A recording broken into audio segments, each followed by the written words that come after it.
So hello everyone, this is Christian Arianov and I am going to discuss to you about the history of Sambunot. So when the Sambunot invented, that was not the pulling rope against your opponents to win the game. Though it is a Philippine game which may be played outdoors by 10 or more players, but not to exceed 20. The goal in that game is to get the coconut husk out of the circle. So a circle should be drawn on the floor. It is big enough to accommodate numbers of players. So a coconut husk should be placed at the center of the circle. The players position themselves should be inside as well on the circle. At the signal go, players will be rushed to the center to get the coconut husk. So players may steal the coconut husk from another player in an attempt to be the one to take the husk put off the circle. So a player who is successfully getting out of the circle with a coconut husk wins, and the game starts again. On the other hand, that game was actually too old, but then again, they changed it. Instead of rivalry of coconut husk, they changed it into rivalry of rope. Sounds the same, right? So moreover, they changed it due to its concept because it is so risky and the player is possibly get some injuries from the opponents. So that is the history of Sambunot. So next is how to play the game called Tug of War.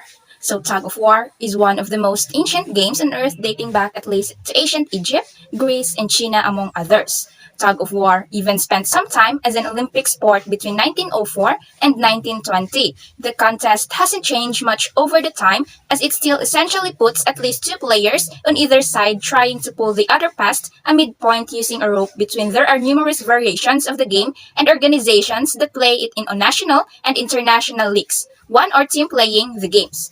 Lay out the rope. In Tug of War, opposing player teams will pull on a rope until one of the team or players succeeds at pulling the majority of the rope over to one side. To get started, all you need to do is to take your rope and lay out in a straight line on the ground. There should be a flag or marker in the center of the rope. If not, place one in the center of the rope before you start the game. Lace the opponents. You can play Tug of War in teams or as one-on-one game. If you are going to have a team game, then make sure that you have an equal number of players on either side of the rope. If you are playing with just two people, then stand at opposite ends of the rope. Grip the rope. Have all the players pick up the rope and grip it tightly with both hands. Do this before you start the game so that everyone has a chance to get a good grip on the rope. Never anchor the rope around your waist or coil it around other parts of your body. This can result in severe rope burr, dislocations, or rope breaks that can snap and inflict other severe or even fatal injuries. Place the judge in the center in you.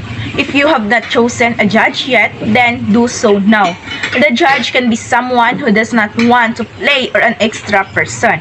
If you have an odd number of players, he or she will be the one your judges, and the judge should stand in the center of the rope. The judge will also need a whistle or a loud voice to signal to the players the game has started. The judge will blow or sound the whistle or yell go to signal to the players that the game has started.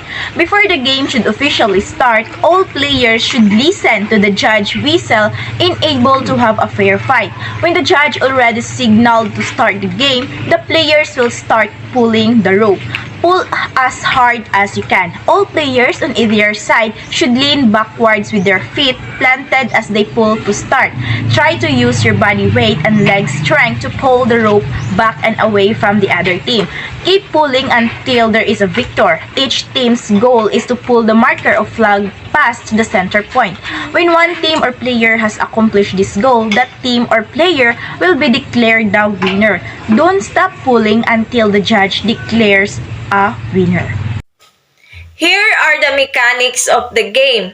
First, the participants should play Jack and Poi in order to create two groups to play the game. Second, each team should place to the respective lines and hold the rope and prepare for a game. Third, when go signal is given, each team should pull the rope along with the members of opposition team to their side. As soon as the second mark on the rope from the center red mark crosses over the center line, the team to pull the rope to their area wins the game. And lastly, the team who gained many points will be the winner of the game.